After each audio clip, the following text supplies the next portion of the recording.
Hello, everyone. Welcome along to the Event Industry News podcast. My name's James Dickson. A very good morning, afternoon or evening to our podcast followers, wherever or whenever you are tuning into this particular episode from. Today's podcast is brought to you by our sponsor, Engage, powered by D2I Systems, winner of Best Event Management Platform at the 2017 Event Technology Awards. To learn how Engage can make your business more profitable, visit www.d2isystems.com/engage.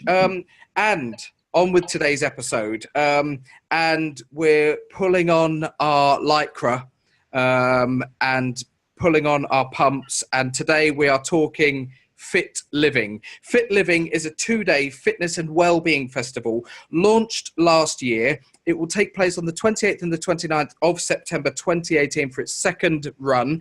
And I'm delighted to say that joining the podcast today is co-founder of FitLiving, Sheik. Ali, thanks for joining the podcast today. Thank you, James. So tell us a little bit about the event, first of all. As I said, in a nutshell, it's a fitness and wellbeing festival. But if we go along to FitLiving, what can we expect to see? Lots of exciting and I think engaging kind of platforms. So one of the key things for us when we started thinking about FitLiving was to really get an engagement from the audience. So make it as interactive as possible. So the classes are obviously a huge part. Mm-hmm. We've been to events before where it's great to see what's out there, but to take part, obviously, it is obviously the best form. So I think people come along, we've got some fantastic classes, we've got new and different types of PTs and fitness professionals. We're going to have this year, obviously we've still got our exhibition area, so you can still see some fantastic brands. We've got a pop-up restaurant and bar, and then on the beach, which is going to be about 20-30 meters away, we're going to have a well-being area for yoga, Pilates, meditation, and also some treatments as well. Now, you mentioned beach, so I suppose one thing we should mention to everybody is, where does this take place? Bournemouth, and the beach has just been voted number one on TripAdvisor for the UK, I think 5th in Europe and 14th in the world. So it's a nice kind of accolade to have at the moment. Absolutely, and for anybody that knows that part of the world, it's a beautiful stretch of coastline. It's a great place to go and visit for any reason. Looking at the event itself, what is your own background in events or in fitness or in both, and what led you to co-found the event last year? Myself and my business partner, our background is media or PR. But obviously, as part of that, we put on a lot of events over the years for different clients. And when we set up Line Up Media, about 6-7 years ago, one of our clients was Reebok, or is Reebok.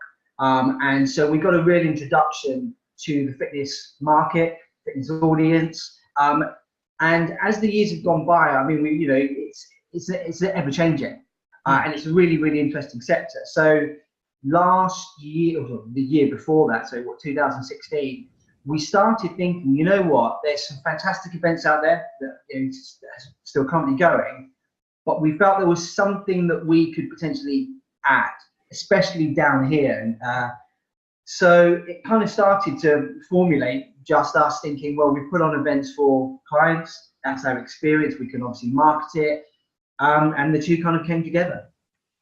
Now, I'm pleased that you mentioned a background in PR in that particular aspect. So when I was looking at the subject matter for this particular episode of the podcast, and I was looking at what FitLiving is, I was curious to ask you whether or not you felt that in the last few years, with Facebook, YouTube, Twitter, that through the social media channels that people now have access to nowadays, that the culture of fit living and fitness has changed from what it was to what it is now. There has always been a gym culture. There has always been people who like going to the gym, who like working out. There have always been fitness shows, whether they be consumer or trade shows, historic events that people go along to. But I feel like there's just a bit of a change and a bit of an advent of almost like a new dawn of fitness culture, of, you know, your day-to-day Joe blogs now actively involved in it, and this is why events like this actually have a marketplace.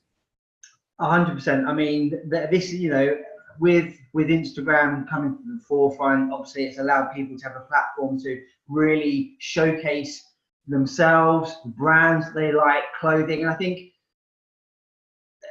that has positives and negatives. I think the positives are obviously spreading the word. I think, as you say, it kind of gives people a lot more confidence about what they're achieving. They can share their goals, but equally, that can have a negative connotation to it, where as we're reading a lot in the press, there's a lot of mental health issues surrounding body shaming, or not feeling that you are reaching the goals that everyone else is. So it's like everything, positives and negatives. But you're looking at the positives of this, you're absolutely right. And I think there's some the brands that are taking advantage of this in a good way, and something like for us, FitLiving, as you said, it gives us a platform and a far wider reach to not just target and start speaking to people that are already into fitness or into well-being, but people that have been toying around with it for years and think, I'm not quite sure I found the right program for me, or I don't know whether to do it. This sometimes gives them the confidence to go, you know what, I'm going to come along to it, I'm going to see what happens. And we had a lot of people last year say to us, thank you so much, because I didn't even know what that class was. I did it, I love it, and now I'm going to continue. So, that was what we wanted to achieve. So, yeah, social media certainly plays a positive part. Looking at the operations of an event like this, in many respects, and I've said this time and again on the podcast, when it comes to a festival, the actual subject matter and what that festival is about is you can actually sometimes forget that, because the actual intricacies and the logistics and the operations of running a festival, whether that be a food festival, a fitness festival, a music festival, a gin festival, or whatever it may be, a beer festival, they all have the same headaches. You have different areas that you need to find programming for and content for. You have to get people in, you have to get people out, you have to give them somewhere to go to the toilet, you have to give them somewhere to eat, to drink, to relax. Approaching that for the first time, as you did last year, even though I'm sure you've probably been involved in events in some way, shape or form in the past, when it came to actually putting this together as a brand new entity, what were some of the first things on the list that you wrote down when you thought, here are the key elements and this is what we've got to get right? How the hell are we going to do it? I think that was probably the first thing. As you say, we've got far more of an appreciation now when you look at other events to, as you said, what's behind the scenes. I think, points for us to initially consider were, how do we create a point of difference? Because, we knew that we were up against some fantastic events in London, in the north of England, slightly closer to home, but smaller. But it was like, well, but what's the difference? It's all about offering value to people. As a consumer myself, that, when it comes to choice of doing something, you're thinking, what's going to offer me something that I want personally? So yeah, creating value was huge. And how do we do that? I think, it sounds an obvious one, but putting on an amazing event, for consumers, exhibitors, and also fitness professionals. This event is all for them, and we need to make sure that we've got all the elements right, and they're all different elements. So as you say, it's about content, it's about the areas, it's about the utilities, all of these different things, they play a part. And if you get a couple of those wrong, it can really cause you problems. Sure. Managing costs is obviously a huge one. It was our first year. As I said, we do have experience of running events, but nothing on this scale. And we purposely really pushed last year for what we wanted to achieve, because I'm not going to say it's easier when you put on a big event, but if you put on a smaller event, you sometimes don't know what comes with that. So you might want to then stretch yourself for the second year. But we thought, well, we'll push ourselves as much as we can for the first year, and we learned a lot. Some good, some bad. But nevertheless, it's experience. And I think that's what counts. Cutting through the noise as well. As I said, how do we reach the audience that we wanted to? If they've got a choice of 3 events, why should they pick ours? Yeah. It's not just down to geography. It can be a case of, well, I'm looking at their class schedule. That's better than the ones there. So you know what? I'm going to try that. But the thing is, we're not going to please everybody. Yeah. That's impossible. But for us, it was about creating or building reputation and not just a brand, if that makes sense. Absolutely, it does. Yeah. And I suppose before you can even start looking at layout, at content, how you're going to get them out, you mentioned that it takes place in Bournemouth, but how and why was that particular location decided upon, and what is the actual venue that you use? You mentioned that you've got access to the beach as well, but is this in an indoor environment that also has access to an outdoor environment? Is it all outdoors? And how and why was Bournemouth selected as that particular for that particular reason? I mean, we're based down here. But again, from working down here for a number of years and being around, because I'm originally not from Bournemouth, but there's a real fitness and well-being following down here. Again, I think because of geography, but also Bournemouth itself has a history of going back to Victorian times, where it was used by a lot of people from London as a get well location. So so even back then, being by the sea. So I think it just that kind of message resonated and fitted. As I said, we know a lot of people. There's a huge fitness audience down here. In terms of location, we always wanted to have a beach element because, again, looking at that, what makes us different, what makes us unique, we knew that would be something that kind of set us apart. Last year, we worked with the Bournemouth International Centre, the BIC. Yeah. So that was that we had the indoor element there. Fantastic venue. This year, we decided we wanted to change it up a little bit because we thought second year, if we don't make a few changes now, by the third year, it might be too late. Yeah. So the area that we're using is outside. It's an amphitheatre. It's about 30 metres from the beach. So it's a kind of a specialised space, if you like. But we are going to have covered areas. So it's not, although it will be outside, it will be undercover. I see. So a mixture. So you've got that outdoor feeling that's creeping in, but inevitably you're going to have one eye on the weather element of it and have a contingency in place so that things can still go ahead in the event of bad weather. Exactly. I think, we live in the UK. There is nothing, look at what we've had over the last few weeks. It's always going to be a challenge, But as you said, I think contingencies are having covered areas, but also thinking, right, if we do, at the moment, we are going to have the majority of our main fitness stage open, because we want that al fresco kind of feeling. Yeah. We want people to be outside. And I'll come on to how we've changed it up a little bit this year. But we are looking at the option to have a cover. If we know the weather's going to be bad, to have something which we can pull over. So, we're trying our best to look at all the potential issues and challenges, but ultimately we just have to kind of hope for the best, I suppose. But, the 28th and 29th of September was really, really good last year in terms of weather. Yep. We just have to hope for that again. Hand in hand, I'm guessing, with running something like a fitness and well-being festival, is that when you've got people there working out en masse, if you will, and you've got stages with instructors on, you're going to have sound systems, you're going to have audio, you're going to have lighting. With that comes noise. In order to put that on, you're going to need power. you're going to need staging of some description.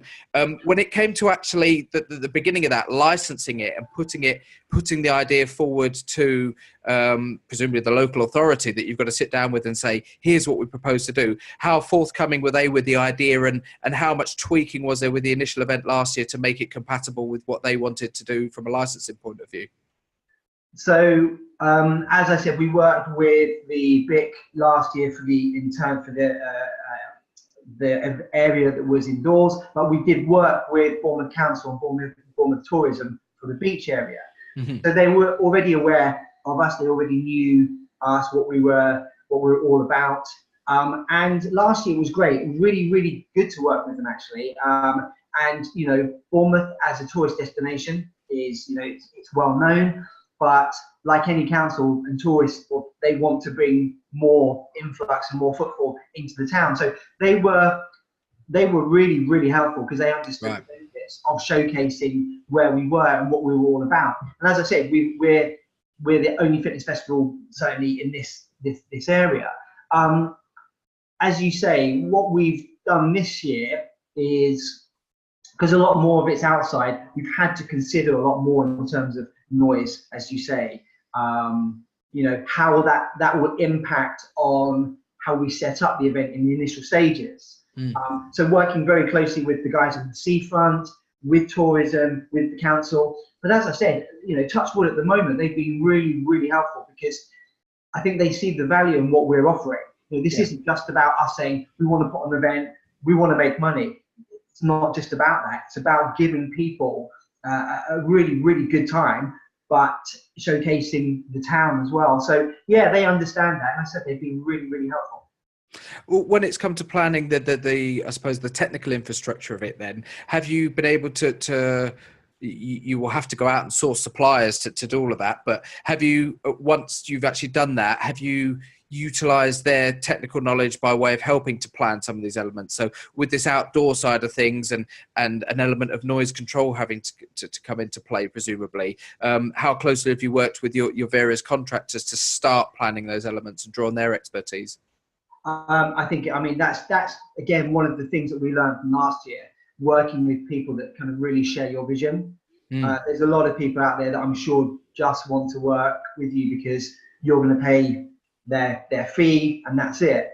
So we're really lucky. We've been introduced, or we've met or have worked already with people that really want to help us. So as you said, this isn't about us dictating to them. This is about us saying, look guys, this is what we want to achieve. What's the best way to do it? Sure. So they've been, they're integral, because they might actually say, look, we know you want to do this, but our advice would actually be just tweak it a little bit, and why not do that? So yeah, we work hand in hand with these guys. Ultimately, it's our decision because a lot of varying has to come down to cost. But yeah, it's massively important.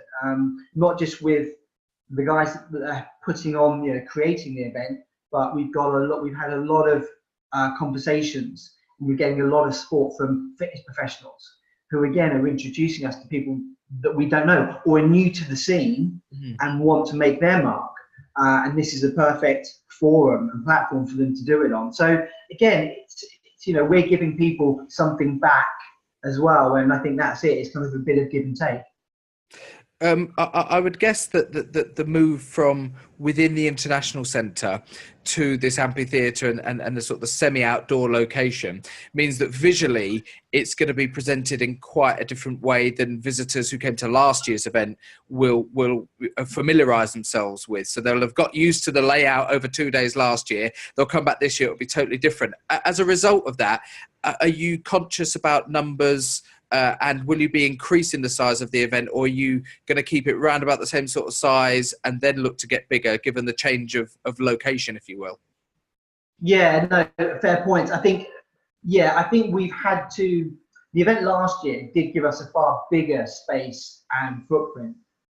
We knew by doing what we're doing this year, it's going to be a smaller event, but we feel that the impact that we can offer through how we're planning it, what we've got to kind of, I suppose, the performance and the theatre of it will be just as big, and also be a lot more inclusive, if you like. Because I think it doesn't matter how much you plan something, you can't plan for atmosphere.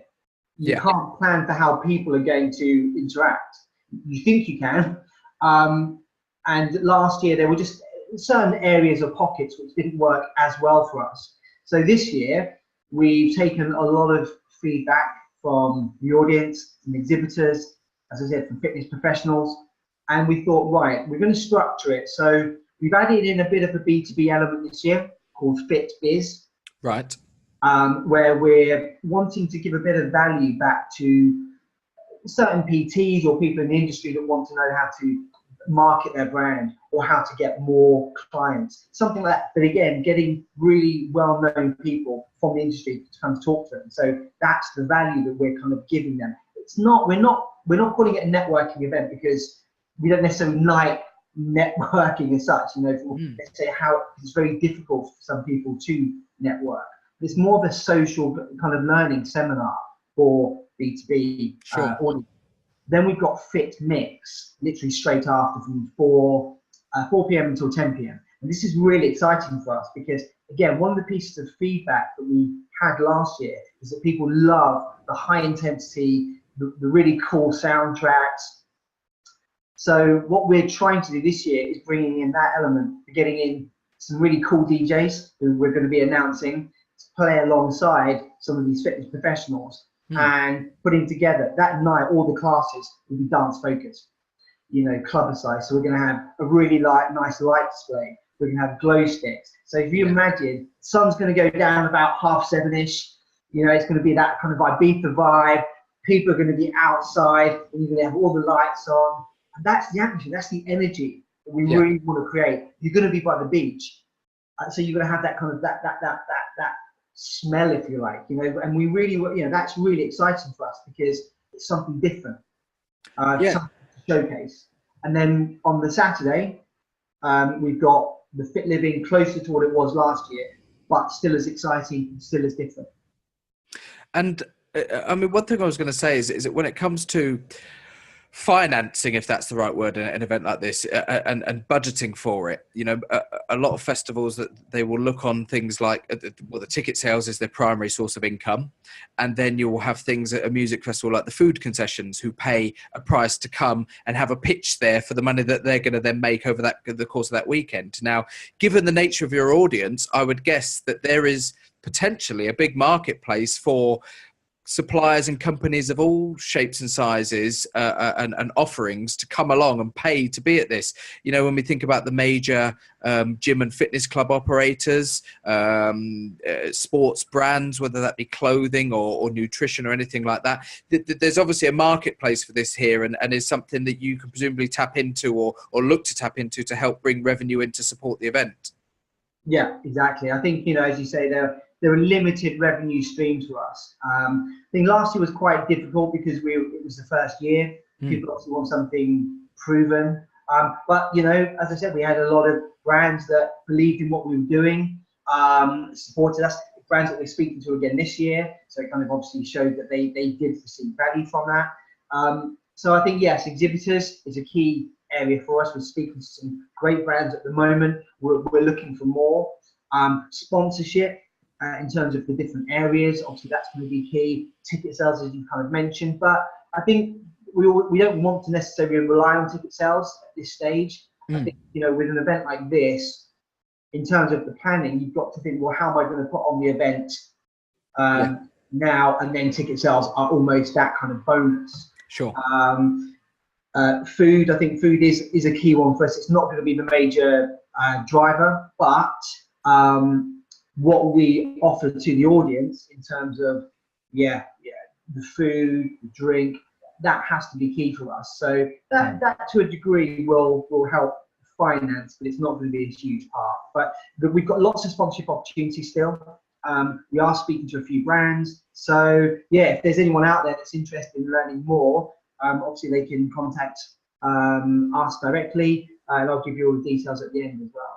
Absolutely. Well, when you were looking ahead to launching the event last year, and indeed from beyond that this year as well, and since the 2017 event, have you visited other festivals and events, fitness or you know, completely related, unrelated, to see what they're doing, how they're setting things out, how they're actually planning the layouts, how they're actually getting people in and out, car parking, hotels. You know, what other event industry experience have you drawn on to sort of further your own knowledge?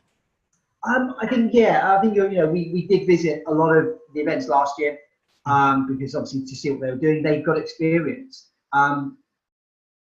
I'm not sure whether everyone will agree, but I think sometimes if you're looking too hard at your competitors, you tend to maybe not even consciously so follow a similar path or think, well, if it works for them, and it doesn't challenge you. So I think it can be a double-edged sword. I think we do want to be conscious, but then it's like, well, you know what? We're a different festival. We are FitLiving. We're not going to follow anyone else. So everything that we're coming up or we're trying to do does stem from just maybe a little bit of things need shaking up a little bit. Yeah. And you know, we want to try something.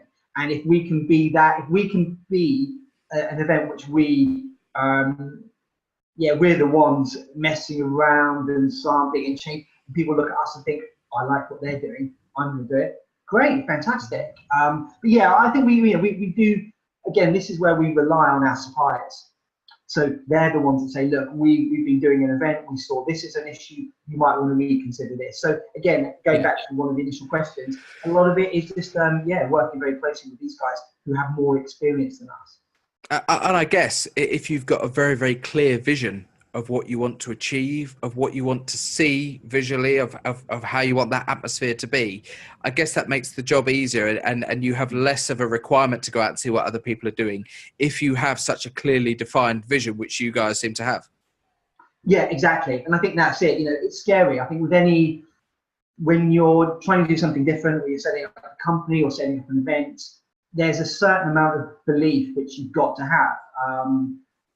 Stubbornness, just to kind of think, you know, I'm going to just keep going down this road. And I think, you know, we're certainly very passionate about what we're offering. We know, as you say, the end vision that we want to create. What that ultimately looks like, we've yet to see, but we know what we want to achieve. I think that's key with anything. You have all these people coming down to the festival for 2 days. Now, at the moment, it's not the same as a 2-day music festival where you may have camping. We won't see a load of fitness people or people working out and then camping in tents on the beach in Bournemouth. Where are they all going to stay? And what relationship have you had with a local accommodation? And how much of a headache was that to actually sort out where everybody is going to stay? Or do you very much just leave that into the hands of the people who are buying the tickets?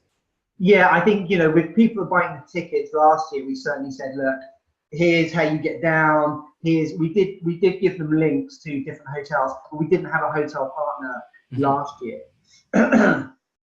This year, we are going to offer a partnership. So we are going to have something on the website soon, which is, it's not a retreat as such, but if people want to come down from London, down from Scotland, Wales, wherever, we are going to offer a hotel package along with the tickets. So that will be on the website soon. So there will be that opportunity. Okay. And is there any plan, you know, it is a fitness and wellbeing festival. Is there any plan in future where you could envisage, you know, having that sort of music festival style scenario where everybody, you know, takes part in the sessions and stuff during the day, has a great time in the evening, and then all retreats to their tents in the evening in a field? I'm just going to say, watch this space. I think this is something that, I think the beauty of what we're doing is there's scope for so much to kind of integrate different elements of other events into fitness. It's not exclusive anymore. And I think, you know,